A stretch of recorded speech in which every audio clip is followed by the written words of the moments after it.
और संदेशखाली केस में इस वक्त की बड़ी खबर आ रही है। संदेशखाली केस में सीबीआई जांच के खिलाफ सुप्रीम कोर्ट पहुंची है पश्चिम बंगाल सरकार। हाईकोर्ट के आदेश के खिलाफ सुप्रीम कोर्ट में अपील की है पश्चिम बंगाल सरकार ने। हाईकोर्ट ने सीबीआई जांच का आदेश दिया था और इस आदेश के खिलाफ सुप्रीम कोर्ट पहुंची है ममता सरकार। 29 अप्रैल को इस मामले की सुनवाई करेगा सुप्रीम कोर्ट। संदेशखाली का मामला काफी सुर्खियों में रहा। शाहजहां शेख और उसके करीबियों पर महिलाओं के शोषण, जमीन के कब्जे और तमाम तरह के आरोप लगे थे और इस पर हाईकोर्ट ने सीबीआई जांच के आदेश दिए थे।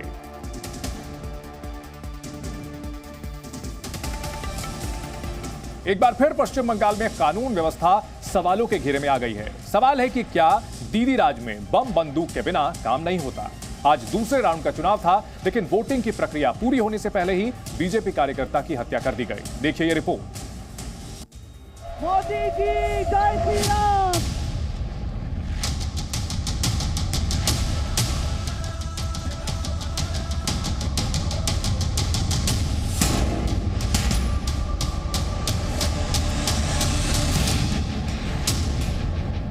चौबीस के चुनाव में पश्चिम बंगाल में रैली है, हो हंगामा है,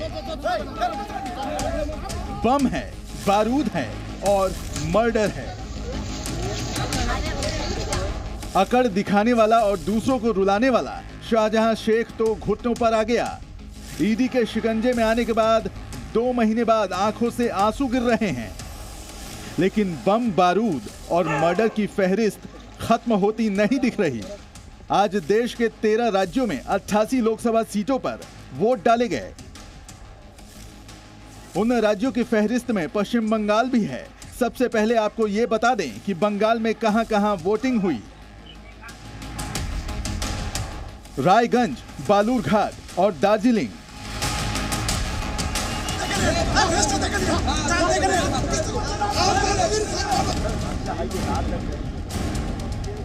पश्चिम बंगाल में दूसरे चरण की वोटिंग संपन्न जरूर हो गई, लेकिन बिना हंगामे और हत्या के बाद खत्म नहीं हुई।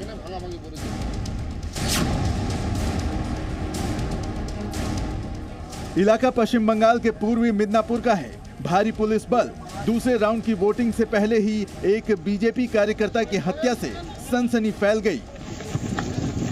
बीजेपी कार्यकर्ता बुधवार से लापता था। परिवार ने पुलिस में रिपोर्ट भी दर्ज करवाई थी, लेकिन फांसी पर लटके शव को देखने के बाद परिवार और इलाके में लोग सकते में आ गए। ন্যাচারাল ডেথ কেস রেজিস্টার্ড হয়েছে, বডি পিএম এর জন্য পাঠানো হয়েছে, তদন্ত চলছে। কি মনে হচ্ছে, মানে এটা কি হ্যাঙ্গিং যে হয়েছে? না, ওটা পিএম रिपोर्ट না আসা পর্যন্ত আমরা এখন। शव पर चोट के निशान भी हैं। बीजेपी कार्यकर्ता की हत्या के बाद आरोप टीएमसी पर लग रहे हैं, लेकिन दीदी के राज में दूसरे फेज का चुनाव इन्हीं तस्वीरों के साथ खत्म नहीं हुआ। अगली तस्वीर भी देखिए।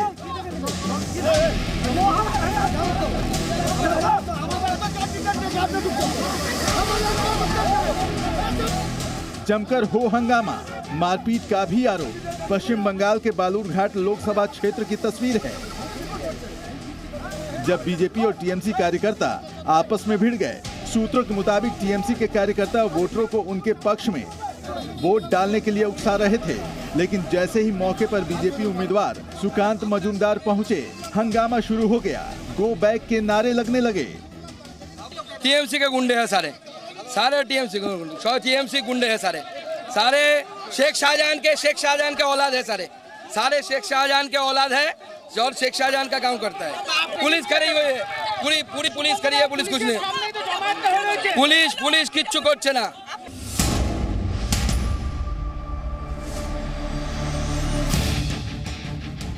बंगाल के दूसरे फेज के चुनाव की अगली तस्वीर भी देखिए। संदेशखाली की महिलाओं को रुलाने वाला ईडी के शिकंजे में रो रहा है, लेकिन उसके गुर्गों का वर्चस्व अब भी बना हुआ है। संदेशखाली मामले में सीबीआई ने पश्चिम बंगाल में कई जगहों पर छापे मारे हैं। जांच एजेंसी ने कई ठिकानों पर छापेमारी कर हथियारों का जखीरा बरामद किया है। कई संदिग्ध आरोपी सीबीआई की रडार पर हैं। वहीं बरामद हुए हथियारों का विदेश से स्मगलिंग होने का संदेह है। इस मामले में 3 लोगों को हिरासत में लेकर पूछताछ की जा रही है। सीबीआई ने हथियारों की बरामदगी के साथ ही नकदी भी जब्त की है। ब्यूरो रिपोर्ट, जी मीडिया। पश्चिम बंगाल के उत्तर 24 परगना के संदेश खाली का मामला लगातार चर्चा में बना हुआ है। कलकत्ता हाईकोर्ट के आदेश के बाद सीबीआई मामले की जांच कर रही है। आपको यह भी बता दें कि सीबीआई ने एक केस भी दर्ज किया है। अब जानिए कि छापेमारी के दौरान सीबीआई को शाहजहां शेख के ठिकाने से क्या क्या मिला है।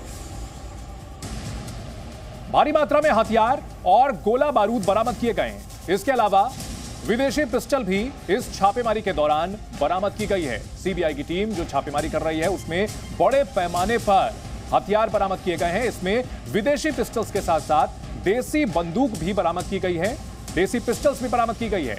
इन सब के अलावा भारी मात्रा में कैश भी छापेमारी में बरामद किया गया है। सीबीआई की टीम ने आज जो छापेमारी की है इसमें इलेक्ट्रॉनिक उपकरण, इलेक्ट्रॉनिक गैजेट भी बरामद किए गए हैं। जाहिर सी बात है इन सब का मकसद क्या था इसको लेकर के अब पता लगाने की कोशिश की जा रही है और इसी को लेकर एनएसजी की टीम भी वहां पहुंच चुकी है। जी न्यूज़।